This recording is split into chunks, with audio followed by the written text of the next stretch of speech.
Praise the Lord. सबको जय मसीह की।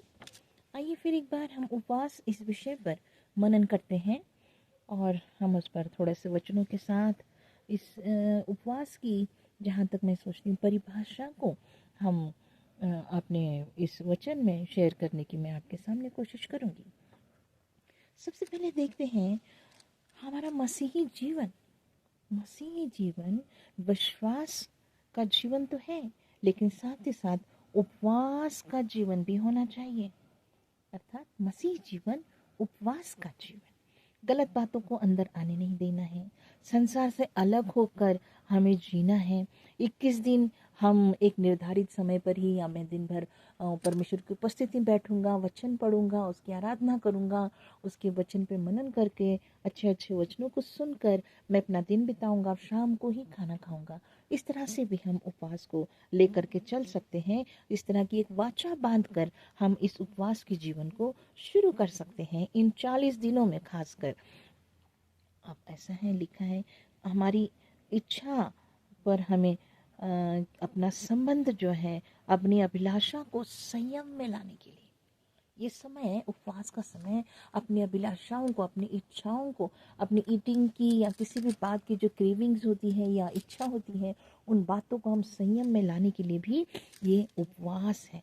हम देखते हैं मरियम की बात देखते हैं, यीशु मसीह की माँ मरियम। धमकाना शहर में प्रभु यीशु मसीह ने पहला चमत्कार किया, और उस समय जब उसने देखा कि वो एक सिंपल एक इन्फॉर्मेशन लेकर के आई, वो ऑर्डर नहीं कर रही थी, लेकिन बचपन से ही, और बचपन क्या, उसको जो गर्भ में आने के समय से वो जानती थी कि परमेश्वर का पुत्र है, ये चमत्कार कर सकता है और उसके अंदर एक सामर्थ्य है, एक विशेष पुत्र है मेरा। बट वो माँ होने का उसने हक नहीं जताया। वहाँ पर वो उसको एक इन्फॉर्मेशन ला करके देती है कि इनके पास दाखरस घट गया है, दाखरस घट गया है, इतना ही बताती है। और वहाँ यीशु मसीह का जवाब हम देखते हैं कि हे नारी, हे महिला, मुझे तुझसे क्या काम, मेरा समय अभी नहीं आया। या अपनी आज की कोई महिला होती तो हम क्या बोलती, अरे सब लोगों के सामने और शादी ब्याह के समय में कैसे बात कर रहे हो आप मेरे साथ, बेटे दा, मैं तुम्हारी माँ हूँ। हम झट से इस बात को बोल सकते। लेकिन महासंभाषण में हम ये नहीं देखते कि मरियम ने कोई प्रत्युत्तर किया, मरियम ने किसी बात को उसके सामने रखा या बोला या उसको जाके ऑर्डर करा। नो, वो शांत रही, उसने सिर्फ इन्फॉर्मेशन दिया और वो चली गई, क्योंकि वो जानती थी ये परमेश्वर का पुत्र है और ये वही करेगा जो यहाँ आवश्यकता है वो पूरी करेगा, और जो आवश्यक चीज़ें हैं उन बातों को इन लोगों के लिए ज़रूर वो सारी परेशानियों को, चिंताओं को आनंद में बदल सकता है। तो वो क्यों इतना संयम में रह सकी वहाँ पर, अपने क्रोध को या मानवीय स्वभाव को दर्शाने से। एक माँ के उसको एक बेटे से बातचीत उसकी अलग तरीके से नहीं रही, हम देखते हैं।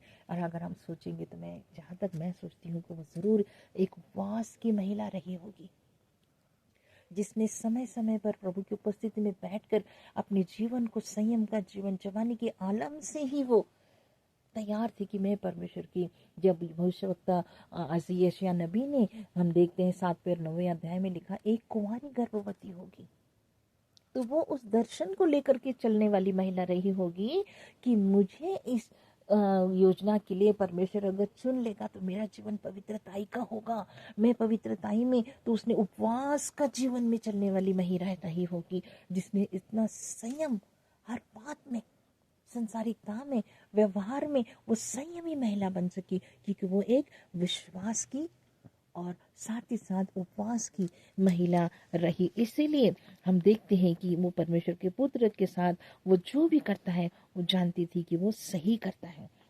She was a woman of fasting. तभी उसके अंदर इतना संयम आया।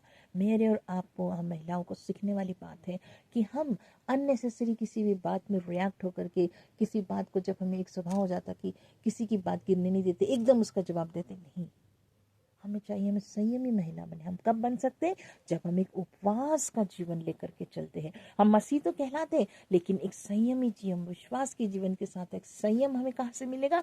जब हम उपवास को अपने जीवन में प्राथमिकता देते हैं। इन खासकर इन 40 दिनों को मैं अपनी हर एक बहन को कहूँगी कि कुछ ना कुछ अन्न, भोजन, जल अगर आप अलग रखना चाहते हैं तो उसके साथ साथ अपनी क्रोध, अपनी इच्छा, अपनी अभिलाषाएं, अपनी एक कोई ना कोई कमजोरी को अलग निकालने के लिए प्रभु से प्रार्थना करें कि प्रभु मुझ पे उस पर काबू दे, मेरे ओठों पर पहरा बिठा प्रभु, मुझे एक संयमी और उपवासी और विश्वासी और मसीही महिला मेरा जीवन में दिखाई देने के लिए मेरी मदद कर।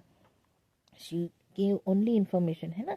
और हम देखते हैं कि वो किसी बात में क्या है, वो उसने समय को अपना अच्छा बिताया और उसने कभी बुरा नहीं माना, क्योंकि वो उपवास की महिला थी। शांति बनाए रखने के लिए हमें विश्वास को हमने उस उपवास को करना है, क्योंकि शांति बनाए रखने के लिए, क्योंकि वचन क्या बोलता है, हम पढ़ेंगे यूहन्ना 14:27 में लिखा है। हम देखते हैं उसमें हमको देखने को मिलेगा यूहन्ना 14 इसका यूहन्ना का 14वां अध्याय इसकी 27 वचन अगर हम पढ़ते हैं तो उसमें क्या लिखा है, उसमें लिखा है कि वह एक मैं तुम्हें शांति दिए जाता हूँ, अपनी शांति तुम्हें देता हूँ, जैसे संसार देता है मैं तुम्हें नहीं देता, तुम्हारा मन ना घबराए और ना डरे। ये देखिए प्रभु यीशु मसीह ने ऐसे नहीं छोड़ा इस संसार में, हमें अपनी शांति को दे करके रखा है, तो उस शांति को हमारे जीवन में दिखना चाहिए। हमारे जीवन में वो मसीह जीवन में मसीह के स्वभाव, उस शांति का पुत्र, शांति का राजकुमार, उसका जब हमारे अंदर वास्तव्य है तो हमें यीशु मसीह ने क्या दिया है, शांति, अपनी शांति तुम्हें देता हूँ, इसलिए तुम्हारा मन ना घबराए। संसार के अनुसार हम सारी टेम्पररी शांति नहीं देता, एक ऐसी शांति जो हमेशा तुम्हारे साथ है। जैसे उसने कहा इम्मानुएल मेरा नाम है, मैं तुम्हारे साथ हूँ, तो उसकी शांति हमारे साथ है। तो हमें किसी भी परिस्थिति में विचलित होने के लिए अपने मानवीय स्वभाव के, सांसारिक स्वभाव को दूर रखते हुए कंट्रोल रखने के लिए ये मसीह की शांति हमें क्या करेगी, मदद करी। हमें स्तुति करना है, तब हमारे अंदर से बंधन खुल जाएंगे। हमने देखा पौलुस सिलास जब वो जेल में थे, उनको क्या स्तुति गीत गा रहे थे, और स्तुति गीत क्या क्या गाते गाते क्या हुआ, सारे भूडोल हुआ और शेक हुआ, सारा चीज हिल गया, पृथ्वी भूडोल हुआ और सारे दरवाजे खुल गए। तो मेरे प्रिय, जब आप उपवास की प्रार्थना में बैठते हैं तो जरूर गीत गाइए, आराधना कीजिए, घुटने हो जाए या हाथ उठाकर प्रार्थना कीजिए और धन्यवाद दीजिए आकाश की तरफ देख करके, प्रभु आप महान है, आप ही सब कुछ कर सकते हैं। आपने कहा है आपकी शांति मुझे दे करके जा गए हैं आप, तो इस शांति को मेरे अंदर अधिकाई से कार्य करने दीजिए। मुझे हर परिस्थिति में शांत रहने कर, हर परिस्थिति को शांति के साथ कंट्रोल करने के लिए मेरी सहायता करें। हमें धार्मिकता में नहीं, शो ऑफ नहीं करना, उपवास करना मतलब हमें धार्मिकता में नहीं, आत्मिकता में बढ़ना है, रीति रिवाजों में नहीं, वचन और विश्वास में बढ़ना है उपवास। ये है उपवास की परिभाषा। मैं फिर दोहराऊंगी, लिखा है, मैं कह रही हूँ कि क्या, धार्मिकता में नहीं, हमें आत्मिकता में बढ़ना है, रीति रिवाजों में नहीं, हमें वचन और विश्वास में बढ़ना है। यह है उपवास का जीवन। अपने अंदर परमेश्वर के लिए एक जुनून आना चाहिए। I will live for the Lord, मैं यीशु के लिए जीऊंगी, मैं यीशु के लिए अपना जीवन इस संसार में बिताऊंगी। मुझे संसार की कोई अभिलाषा नहीं है, क्योंकि मेरा एक अलग जीवन दिखना चाहिए। जैसे मैं उपवास में अन्न भोजन सब चीजों को मैं अलग कर, तो मेरा इस संसार की परिस्थितियों में, संसार के लोगों में मेरा एक अलग जीवन का नमूना होना चाहिए। तो हमें बुरी बातों से, जो हमें बातें मुझे परमेश्वर से दूर करती है, ऐसी बातों से अलग रहना ही उपवास है। ये है मेरे प्रियो, छोटी छोटी बातें, एक एक सेंटेंस में मैंने आपको उपवास की परिभाषा को बताया है कि हमारे अंदर एक परिवर्तन आना चाहिए। हमारे अंदर जो उपवास रखते हैं तो ऐसे ही हमने आराधना स्तुति करते हुए, भोजन अलग रखते हुए या अपना टाइम पास करते हुए 40 डेज बीत गए और फिर उसके बाद हम जैसे थे। नो, इस 40 डेज में एक परिवर्तन आना चाहिए, तभी परमेश्वर से हमारी मुलाकात और स्ट्रांग होगी। पौलुस क्या कहता है, गलातियों 2:20 में हम पढ़ते हैं, गैलेशियंस, मैं पढ़ूंगी आपके लिए, गलातियों इसका 2 अध्याय और 20 आयत मुझे बड़ी पसंद है। यहाँ लिखा है, मैं मसीह के साथ क्रूस पर चढ़ाया गया हूँ और अब मैं जीवित न रहा, पर मसीह मुझ में जीवित है, और मैं शरीर में अब जो जीवित हूँ तो केवल उस विश्वास से जीवित हूँ जो परमेश्वर के पुत्र पर है, जिसने मुझसे प्रेम किया और मेरे लिए अपने आप को दे दिया। यीशु मसीह ने अपनी इस क्रूस पर हमारे लिए अपना जीवन दे दिया ताकि हम उसके लोग कहलाएं। एक त्याग का जीवन, समर्पण का जीवन उसने हमारे जीवनों को परिवर्तन करने के लिए, हम नाश में जाने वालों को जीवन दान देने के लिए हमारे लिए क्रूस पर अपनी जान दी। मेरे प्रियो, हमारा जीवन ऐसा होना चाहिए, क्योंकि पौलुस इस वचन के द्वारा हमको क्या बहुत बता, मैं रोज ही मर जाता हूँ। Every day I die for the Christ, मतलब हर बुराई के लिए मैं मरकर यीशु मसीह में जीवित होने रहने की कोशिश करता हूँ। तो मैं उस विश्वास से, मेरा ये विश्वास है कि यीशु मसीह परमेश्वर का पुत्र है, वो जगत में मेरे लिए आया, मेरे पापों के लिए उसने लहू बहाया, मेरे जीवन को ठीक करने के लिए अपने शरीर को तोड़ा, अपने लहू बहाकर उसने मेरे पापों की क्षमा के लिए अपना जीवन दिया, अपना प्राण उंडेला।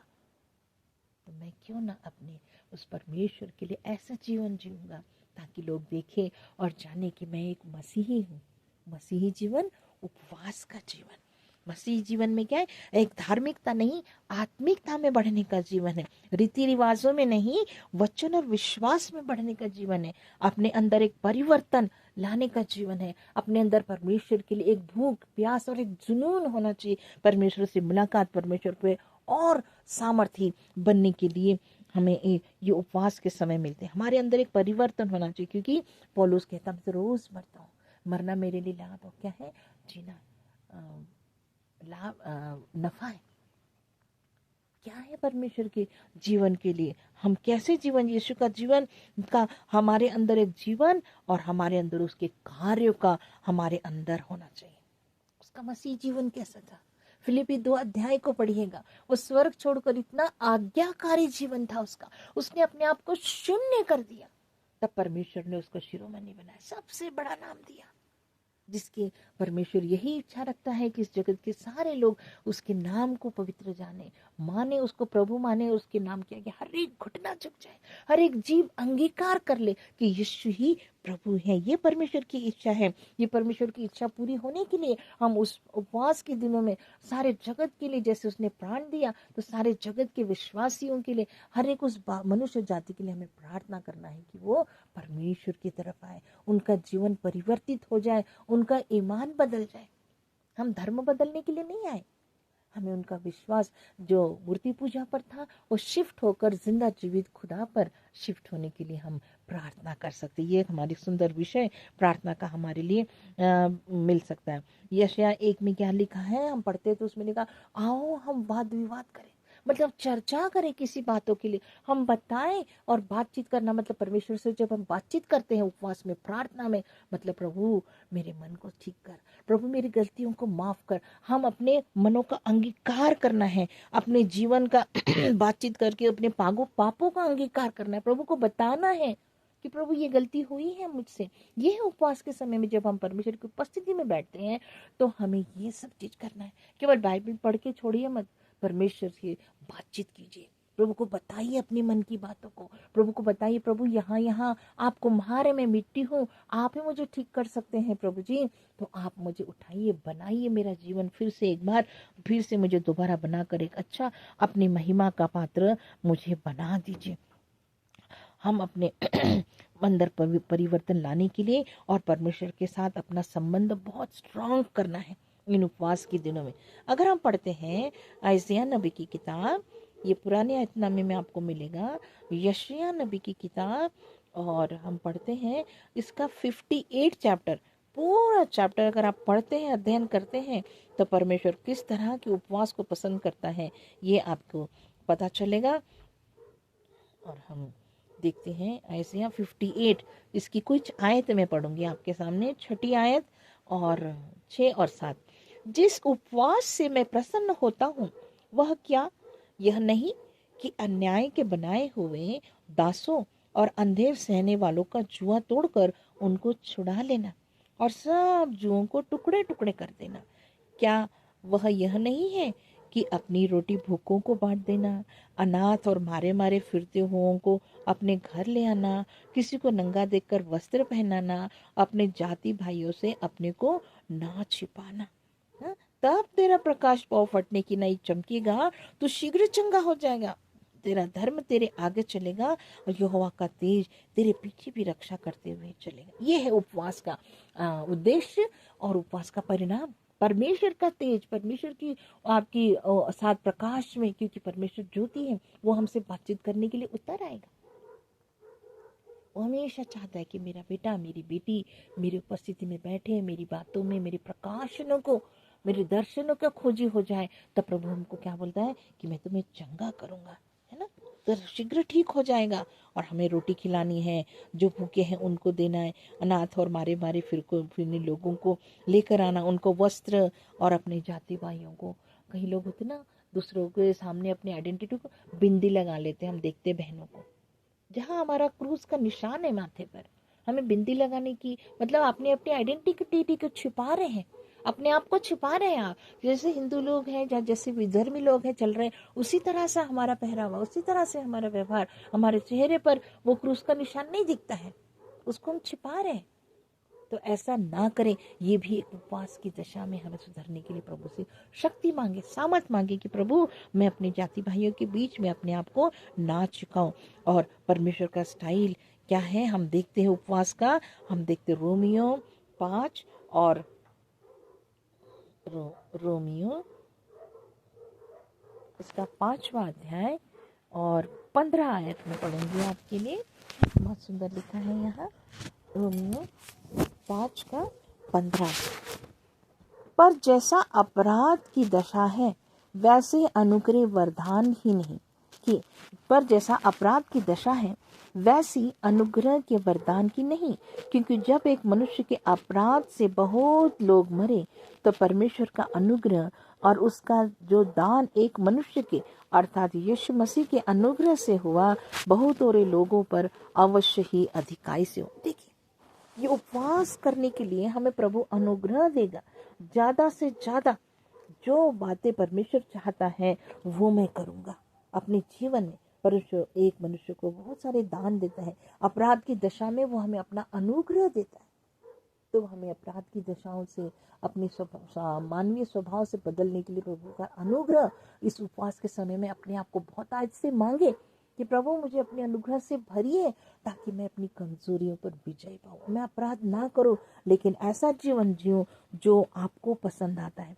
और क्या है, हम ये कह सकते हैं कि उपवास क्यों जरूरी है कि निर्धारित समय में भोजन को त्याग कर परमेश्वर की उपस्थिति में बैठना हम उपवास कह सकते हैं। सिंपल भाषा में, सिंपल परिभाषा में क्या है, हम निर्धारित समय में भोजन को त्याग कर परमेश्वर की उपस्थिति में बैठना उपवास कह सकते हैं। इसके लिए मैं वचन पढ़ूंगी आपके प्रेरितों के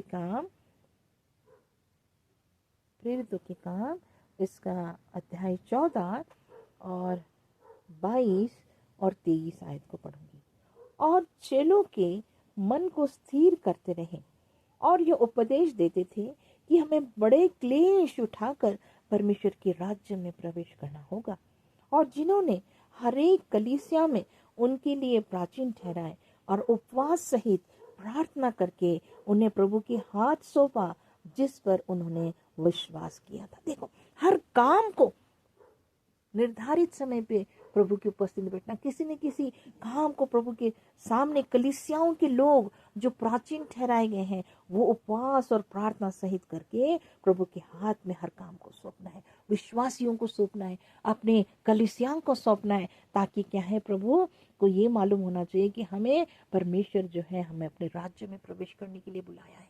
इस कलीसिया को वो एक दुल्हन के रूप में अपने राज्य में बड़े भोज के लिए, दुल्हे के लिए लेकर के जाने के लिए तैयार है। तो उस परमेश्वर के राज्य में हमें कैसे प्रवेश करना है, क्लेश उठाकर, हमें बड़े क्लेश उठाकर जाना है। तो उस क्लेश में अगर है, बहुत सारे लोगों को भूख कंट्रोल नहीं होती है, तो हमें उस भूख पे कंट्रोल लाने के लिए, अपने जीवन में कुछ संयम लाने के लिए क्लेश थोड़ा सा सहकर हम परमेश्वर के राज्य में प्रवेश कर सकते हैं। परमेश्वर की कलीसिया बनकर हम प्रभु के सामने कैसे जा सकते हैं, कैसे ठहराए जा सकते हैं हम उसके राज्य के लोग, उपवास सहित प्रार्थना करके प्रभु के हाथ में अपने आप को सौंप कर इस जीवन को बिताना है। यही उपवास है मेरे प्रियो। मेरा परमेश्वर मुझे और आपको यही कहना चाहता है। हम एक और वचन पढ़ते हैं, समाप्त करेंगे।